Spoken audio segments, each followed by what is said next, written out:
A rádio e a TV Brasil Espírita apresentam o Espiritismo na Arte.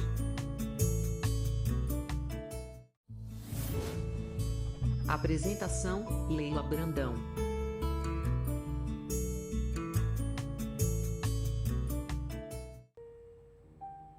Olá, amigos queridos da Rádio Brasil Espírita de Alagoas. Estamos dando seguimento aos nossos estudos do Espiritismo na Arte, o livro de Leon Denis, publicado pela editora La Chatre, pela tradução da Márcia J., né? E essa publicação da La Chatre deve ter ainda, não sei em qual edição que está. Esse meu livro aqui é da segunda edição, mas deve ter muitas outras edições desse livro, que embora ele seja fininho, ele tem um conteúdo maravilhoso, conteúdo grande. Tanto é assim que nós estamos hoje no nosso programa 18º, hashtag 18, né? Do dia 11 de dezembro, que vai ser veiculado 11 de dezembro, e nós ainda estamos na metade do livro. Então vamos negociar aí com a rádio, se há interesse, se não, de nós darmos continuidade, porque o mês de janeiro é férias. Nós vamos até 30 de dezembro e depois, em fevereiro, a gente retoma o estudo do Espiritismo na Arte até finalizá-lo. E podemos pensar em outros livros também. O importante é a gente estar divulgando os ensinamentos de Jesus à luz dessa doutrina maravilhosa da terceira revelação de Deus aos homens. Relembrando que a primeira revelação foi através de Moisés, que recebeu os 10 mandamentos. A segunda revelação, o próprio Jesus trouxe o seu projeto grandioso de amor. E a terceira revelação foram os espíritos vindo como que numa invasão organizada, como disse Conan Doyle, trazendo novamente os ensinamentos de Jesus, que nós, pela nossa ignorância, nos equivocamos no seu entendimento. Então estamos outra vez faceando os ensinamentos do Mestre. E o Espiritismo na Arte é a contribuição que esse conhecimento pode dar ao artista, porque o artista ele precisa da inspiração, ele precisa de uma iniciação, que diz o esteta, que é o espírito que se comunicou com Denis para trazer essas informações. Essa iniciação do artista é feita em múltiplas existências e na dimensão espiritual também. Então a vida tem noção de continuidade. Na semana passada nós estudamos sobre a música boa, né? Que Esteta fala que no músico comum o pensamento é ainda carregado de um materialismo frequentemente pesado. No entanto, no poeta, o idealista, o símbolo manifesta-se no mais alto grau e são tanto mais admiráveis quanto mais puro sejam essas pessoas, esses artistas que se elevam, né, através das suas buscas, através das suas dos seus transes espirituais, através das suas inspirações. A arte, como diz o Esteta, é uma das formas da beleza, e a beleza encerra em si os princípios da bondade, da grandeza e da justiça, que falamos na semana passada. Falamos que a boa música nos enleva e terminamos o programa cantando a música Eu Não Existo Sem Você, de Tom Jobim, porque foi uma sugestão da grande médium Ivone Pereira. Hoje veremos como o Esteta define os escalões da arte, Diz assim o esteta: no espaço, o espírito percorre mundos infinitos. Então, para o Espírito de Deus, para nós, criaturas divinas, alma imortal, nós podemos, através do corpo espiritual que recebemos, ou perispírito, nós podemos viajar para outros mundos habitados. A dificuldade está na nossa própria conquista espiritual. Porque se nós não tivermos no nosso corpo espiritual a velocidade necessária para ir em dimensões maiores, nós permanecemos nas dimensões que o nosso corpo espiritual nos permitir acessar. Diz o esteta: a arte da linha, o que é uma linha? Uma linha reta, né? Você traçar uma linha reta, uma linha curva, uma linha em zigue-zague. A arte da linha é para o artista a primeira letra desse grandioso alfabeto que chamaremos a gama de formas, dos sons e das cores. Então a gente começa, se for, digamos, um pintor, um desenhista, a gente começa no traçado de uma linha. A gente tem sempre uma iniciação.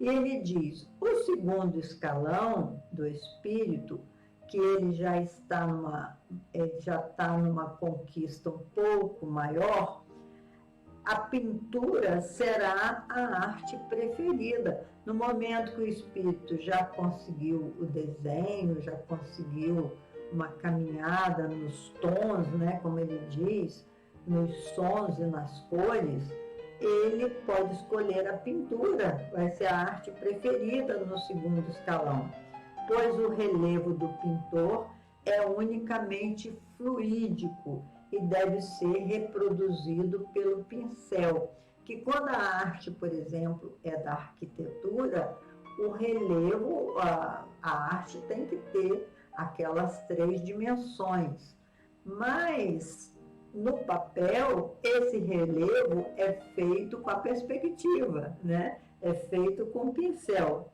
Já no terceiro escalão, será aquele que dará acesso aos pensadores, os filósofos e os escritores. Então, a escrita, né, os poetas, os filósofos, os pensadores, isso daí já é um escalão mais avançado da arte. Olha que lindo que o esteta fala.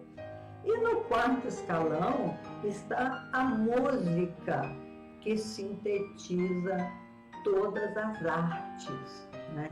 Na música você tem colorido, na música você tem ritmo, na música você tem cores, você tem passeia nos sons, né? Você tem todas as artes, segundo o esteta, nesse quarto escalão. Porém, uma evolução se impõe, diz ele, um momento na história do pensamento em que as palavras e os gestos não são mais suficientes para traduzir as emoções da alma. Então, ainda existem sentimentos, a maneira de perceber as coisas mais evoluídas do que a música. E como ele diz, nesta caminhada, no meio dessa caminhada, temos também o teatro, o cinema, a arte gráfica, né? Artes maravilhosas que nos tempos modernos, autores incompetentes e corrompidos não conseguiram apagar essa arte. Bem que eles tentam fazer uma arte bem terra-terra, né? Bem chão, mas nem assim consegue apagar esse meio que é tão bonito, essa arte fantástica, como são os balés, né? Eu assisti certa feita lá no Teatro de Moscou, A Morte do Cisne, nossa, que é uma música de Tchaikovsky, interpretado no balé. Gente, é grandioso demais, é muito bonito esse tipo de arte e realmente nos enleva, assim como o Fantasma da Ópera, que eu assisti 2 vezes, uma vez em Londres, quando fomos no Congresso Espírita de Paris, aí a nossa excursão foi até Londres e lá assistimos o Fantasma da Ópera. Como nós chorávamos de emoção, como ficamos enlevados com aquela peça teatral e com aquelas músicas maravilhosas daquela ópera, do Fantasma da Ópera, né? Fantasma da Ópera. E também não conseguiram apagar os filmes imortais do romantismo, cada filme lindo, Doutor Zhivago com aquelas paisagens da Rússia, né? E tantos outros clássicos da beleza romântica que Hollywood conseguiu reproduzir, Ben-Hur, né? A própria história Maria de Madalena, lindo esse seriado que nós temos aí na Netflix e tantas outras coisas maravilhosas. O Esteta fala também que a poesia é uma forma de música submetida às mesmas leis do ritmo, da vibração, que são as leis da vida em seus estados superiores. E por falar em música boa, como nós vimos na semana passada, hoje nós vamos dar continuidade com uma outra música boa brasileira, do nosso grande compositor Chico Buarque. Eu botei aqui a letra, porque essa letra é enorme e é uma poesia, né? A gente vai tentar falar até em forma de poesia, que é a flor da pele, o que será? O que será que me dá? Que me bole por dentro, será que me dá? Que brota a flor da pele, será que me dá? E que me sobe as faces e me faz corar, e que me solta os olhos a me atraiçoar, e que me aperta o peito e me faz confessar o que não tem mais jeito de dissimular, e que nem é direito ninguém recusar, e que me faz mendigo, me faz suplicar o que não tem medida nem nunca terá, o que não tem remédio nem nunca terá, o que não tem receita. O que será que dá dentro da gente que não devia, que desacata a gente, que é revelia, que é feito o aguardente que não sacia, que é feito estar doente de uma folia, que nem 10 mandamentos vão conciliar, nem todos os ungüentos vão aliviar, nem todos os quebrantos, toda alquimia, que nem todos os santos, será, que não tem descanso, nem nunca terá, o que não tem cansaço, nem nunca terá, o que não tem limite. O que será que me dá, que me queima por dentro, será que me dá, que me perturba o sono, será que me dá, que todos os tremores me vêm agitar, que todos os ardores me vêm atiçar, que todos os suores me vêm encharcar, que todos os meus nervos estão a rogar, que todos os meus órgãos estão a clamar, e uma aflição medonha me faz implorar, o que não tem vergonha nem nunca terá, o que não tem governo nem nunca terá, o que não tem juízo, a flor da pele, meus irmãos.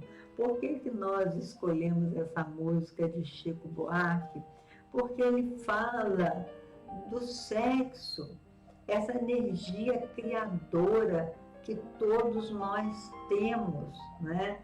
Nós, como diz o Dr. Bezerra de Menezes no livro A Loucura, sobre o Novo Prisma, de 7 em 7 anos, a nossa organização física passa por uma transformação.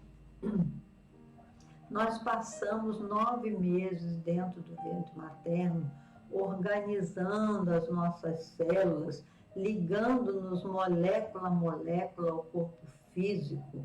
Corpo físico esse que é resultado de um encontro sexual entre um homem e uma mulher, gerando essa oportunidade do renascimento.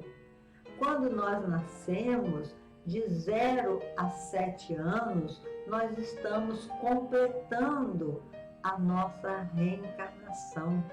Nesse período, é muito comum a criança ter os amigos invisíveis, que às vezes a gente pensa que é uma imaginação daquela criança, nem sempre é. Às vezes é realmente um espírito que está acompanhando o crescimento daquela criança e fica junto dela, né? É muito bonitinho essa faixa etária de 0 a 7 anos, onde você está consolidando a sua reencarnação. Depois dos 7 aos 14 anos, na pré-adolescência, todo o seu corpo se transforma, não só no seu crescimento dos seus membros, na mudança da sua voz, tudo se transforma. Diz Dr. Bezerra que todas as células, todos os átomos do nosso corpo são renovados. E aí, dos 14 aos 21 anos, mais 7 anos de transformações. E aí que a sexualidade aflora, quando a nossa glândula pineal, frenadora da sexualidade, que até os 14 anos, o indivíduo, ele não tem aquela liberação hormonal para movimentar a sua sexualidade, né? Às vezes ocorre antes, às vezes ocorre um pouco depois, mas é nesse período da adolescência que essa glândula deixa de ser frenadora da sexualidade e, ao mesmo tempo, abre as comportas da nossa vida, das nossas vidas anteriores, que vem em forma de impulso. Então, às vezes a gente vê os pais dizerem assim: nossa, esse menino nem parece com o menino que eu eduquei, ele está tão diferente, ele tem outros gostos, outros valores, eu não sei o que acontece com esse menino. É porque todo o seu organismo está assim, como Chico Buarque descreve. O que será que me dá, que me bola por dentro, será que me dá, que brota a flor da pele, né? Quando você vê aquela pessoa que te atrai, que você se arrepia, né? Que brota a flor da pele, será que me dá, que me sobe as faces e me faz corar, e que salta aos olhos a me atraiçoar. Às vezes se disfarça do que você pode, mas os seus olhos contam, né? O que está se passando dentro da sua intimidade, que os olhos são as janelas da alma, né? Que me aperta o peito e me faz confessar, e que não tem mais jeito de dissimular, e que nem é direito ninguém recusar, e que faz mendigo e me faz suplicar, que não tem remédio e nunca terá, o que não tem receita. Como é bonito um jovem se apaixonar. Quem de nós não teve o seu primeiro amor, a sua primeira paixão e não ficou assim mendigo, né? Necessitando daquela paixão. Eu me lembro quando eu Meu primeiro namorado me pediu um tempo, que eu era muito apaixonada com ele. Gente, eu chorei tanto que meus olhos ficaram tão inchados. E no dia seguinte que eu olhava, a natureza tinha outra cor. O sol parecia que não estava brilhando de tanta dor que o adolescente passa nesse momento que os hormônios, né, estão pululando na nossa sexualidade, que é maravilhoso. Nós somos co-criadores com Deus e o sexo é uma energia criadora. É claro que não quer dizer as relações sexuais. Você pode estabelecer um orgasmo, digamos assim, na sua obra de arte, quando você está criando, quando você está tocando um instrumento totalmente elevado, você pode entrar em êxtase. Não é só uma relação sexual que te provoca esse êxtase, né? Mas é também. Então ele fala, o que será que dá dentro da gente e que não devia, que desacata a gente, que é revelia. Que poesia do Chico Buarque, né? É uma poesia linda, as palavras, com esse ritmo, com essa vibração, vai nos levando para esse universo que nós já vivenciamos. Imagina para o jovem que está vivenciando isso, que se sente assim revelado nessa música, né?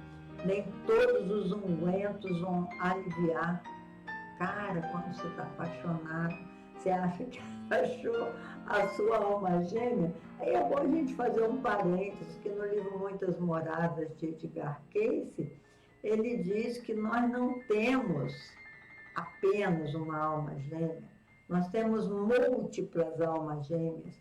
E o que é essa alma gêmea? Quem é essa alma gêmea? São espíritos que nós caminhamos no passado, nos afinizamos e que nós reencontramos nessa vida.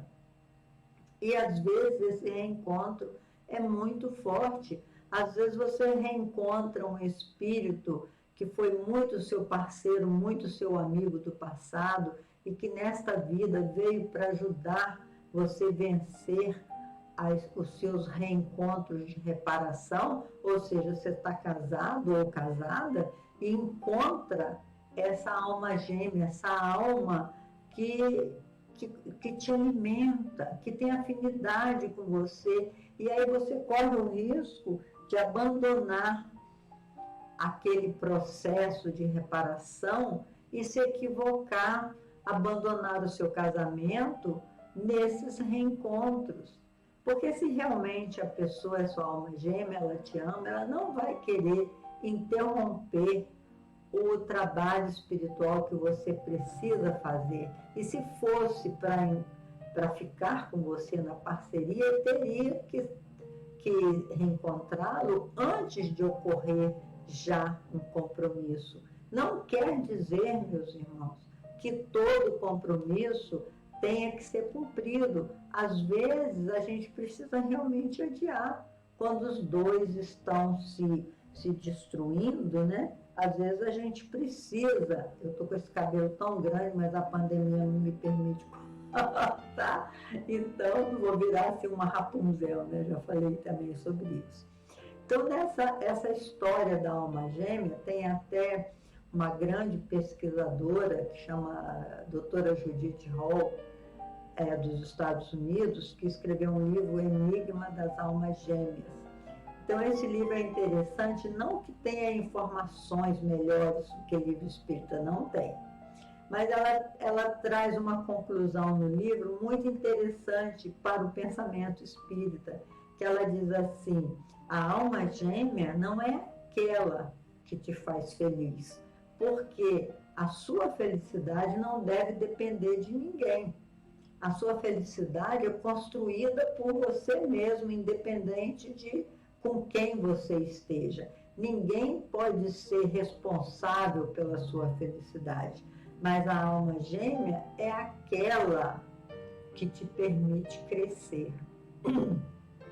Então, nesse caso, todos nós estamos com a nossa alma gêmea se estamos num casamento conflituoso, como todos os casamentos da Terra, do mundo de expiações e provas. Então, esses relacionamentos nos permite crescer, conviver com os diferentes. Mas se essa convivência você está se autodestruindo ou está destruindo o outro de alguma forma, não permitindo que ele cresça, então realmente não vale a pena manter. Por isso que a gente não faz apologia de que